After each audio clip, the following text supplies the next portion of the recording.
think so.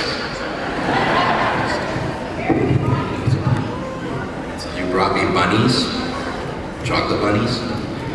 Really? Bunnies covered in chocolate? Oh, you like literally brought me bunnies? No. You brought them for Jamie. And when you found out he's not going to be here, you just did a little switcheroo and said, oh no, Aaron, they were for you the whole time. Oh, the ones for me and the 17 are for Jamie. So when I look at the bag, it's going to have Jamie scratched out, and it's going to be Aaron misspelt underneath. E-R-R-A-N.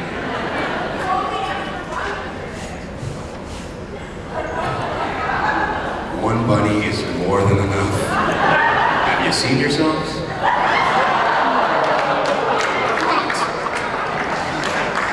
They're beautiful and effervescent. I'm an old man. What does that make me? You can have her shoe. Shall we go straight to questions? There's a guy over there. Oh. Man, she's fast. That's one of the bunnies. I didn't have to wait. I got cut off at the last panel I was at. Aaron, I want to say I'm sorry we didn't make it to the BattleStar party. They told us we couldn't come in at 12:30. My question is, can I have a hug? Richard, can she have a hug? No, Aaron, can I have a hug? I'll take a hug from Richard. Kevin, can you give her a hug? Okay, fine.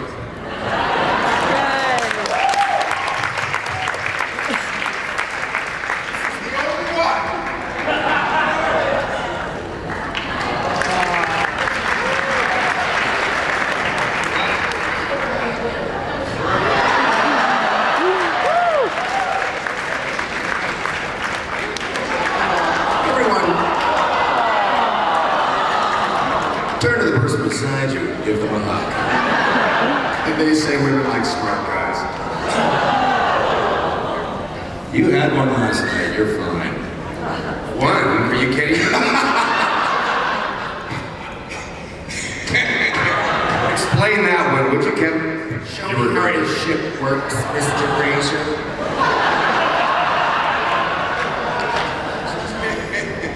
I've come to dock it. Questions, please. It's more of a Friday night theme Q&A, isn't it? This is sort of a question for Richard, but it's for the whole panel. Roddenberry gave us a very bright future.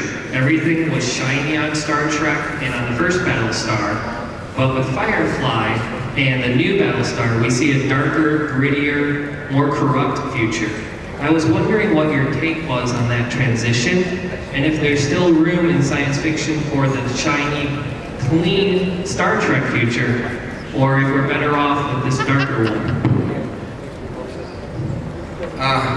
Well, first of all, I think there's room for both, okay? I think everybody would tell you that I think Star Trek, touches us in ways that I think we all need to look at the light in the darkness and know that there is a future for all of us. And I think Star Trek really inspires people. But the thing about Battlestar is that it sometimes shows you that the greatest light sometimes lies within the greatest darkness, and that it is the struggle to get there that is so heroic. And I really think that even though the new Battlestar and shows seem to be going in a darker way, it's not obscuring the fact that at the end of the day, there is something amazing in human beings that rises to the occasion and somehow finds a way to survive. And I think hopefully this is where we as humanity are going to go, that we're going to find a way to survive. These are the most dangerous times we've ever lived in. And art is beginning to mirror that and reflect that, and it has to.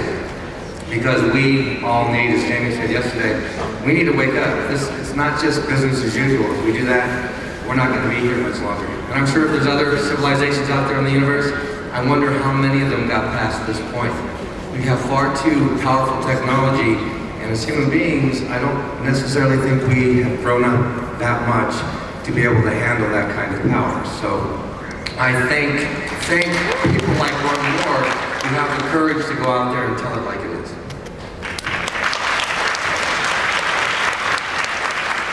I also think that sci-fi goes through some mood swings like a lot of other industries. And with X-Files, that was the first show that started really dark, and with with Cyberpunk being increasingly popular, you had a swing towards the dark side, so to speak.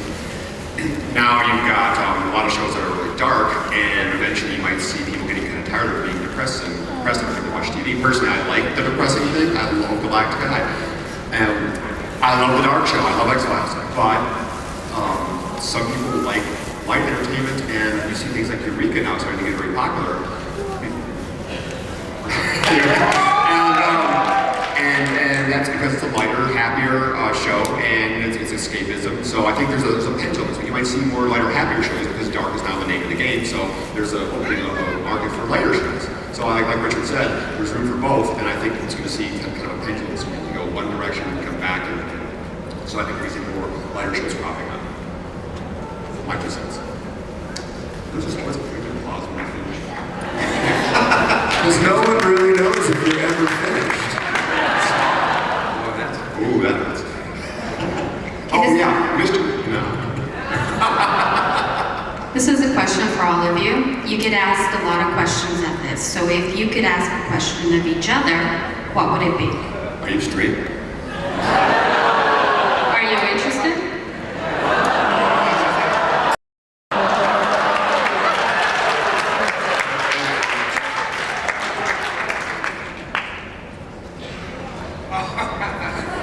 Stand up, let me see what you look like. She's like 4'3". Good, less work. Just kidding, just...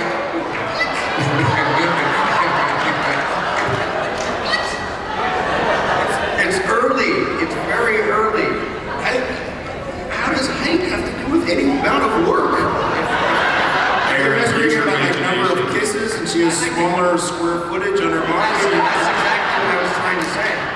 And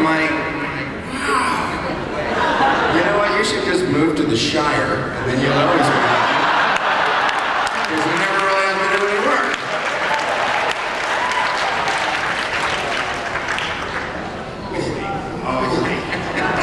Welcome to Monday morning. is there a question that we... Can we answer that question? Question to each other. Oh, we didn't If answer you had that a question. question, because they always ask the questions, can we ask each other a question? What would it be? Okay, did you answer that question? I said good morning. Well, what did you do last night? Well, let's put it this way. I opened the What floor. was your best moment in the evenings over the past 4 nights? That's what I like. What was my best moment of the past? Or worst?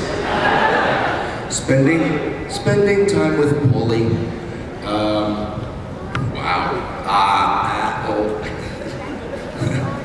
Lying in bed and realizing that I'm not going to fall asleep, but I'm going to pass out really hard. How many people bought Aaron drinks over this past 4 or 5 days? I think everyone in this room at least 4 times. No, actually, you know what? My worst moment so far has been, okay, Friday night. Anybody at the panel on Saturday morning, I think it was? Was it a good panel? Yeah. Was I funny? Yeah. Thank you. And a guy came up to me on Saturday afternoon, and then again on yesterday, some people came up to me because I was out late on Friday.